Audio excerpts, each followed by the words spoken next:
Shalom and welcome to my moment of Torah. This evening is Rosh Chodesh Elul, and it's hard to believe that this year has flown by, and we have 1 month left until Rosh Hashanah. We're in the book of Devarim, Deuteronomy, and Moses is continuing to instruct the Israelites in the proper behavior once they settle in the land.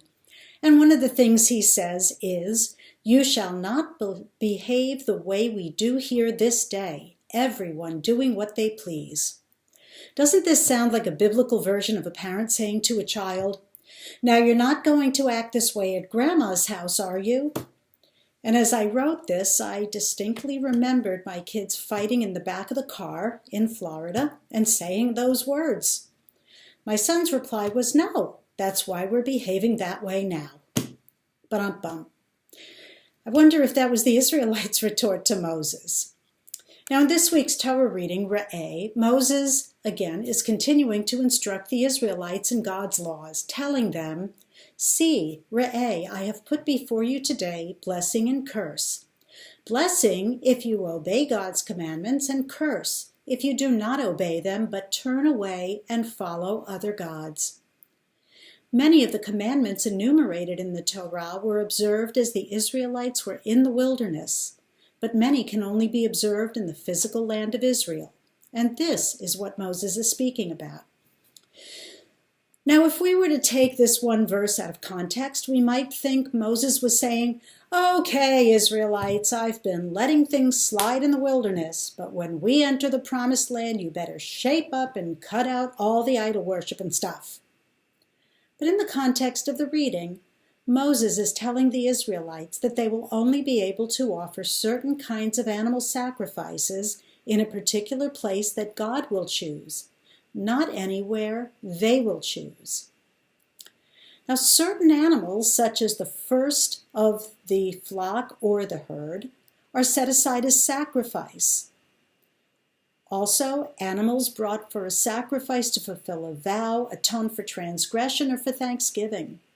However, hearkening back to Genesis, following the flood, Moses reminds the people that God has given them permission to eat meat whenever they desire, but to spill out and not consume the blood.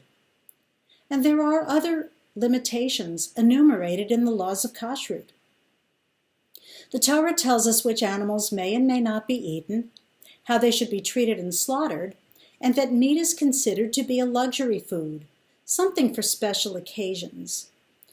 Many people will argue that humans were meant to be vegetarians because when Adam was created, God said, "See, I give you every seed-bearing plant that is upon all the earth, and every tree that has seed-bearing fruit.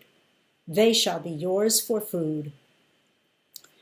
It's clear from all of the laws concerning sacrificial offerings, who can and can't eat them, how long leftovers can be kept, and so on, that we eat meat with God's permission, but place limits on consumption to show respect and reverence for the animal's life.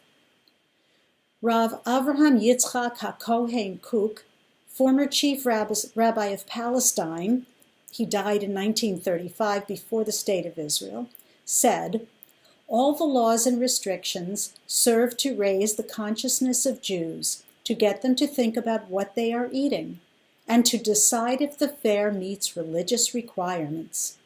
He believed that in Messianic times, sacrificial offerings would be of vegetation. And to show that this time had not yet come, he would eat a small amount of chicken on Shabbat.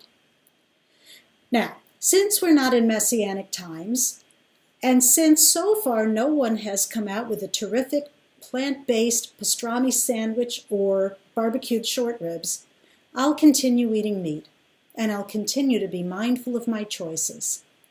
God wants us to rejoice and be happy, to share our good fortune, and to prosper. But by limiting meat consumption, the laws of kashrut remind us to pay attention to what we choose to eat. As we enter the month of Elul, where we begin the process of preparing for the Yamim Noraim of Rosh Hashanah and Yom Kippur, may we eat our food mindfully. May we be aware of our consumption, and may we pay attention to how our lifestyles and eating habits serve us. And if they don't, may we be blessed with the ability to make the changes we need to make. Shabbat Shalom, Chodesh Elul Tov.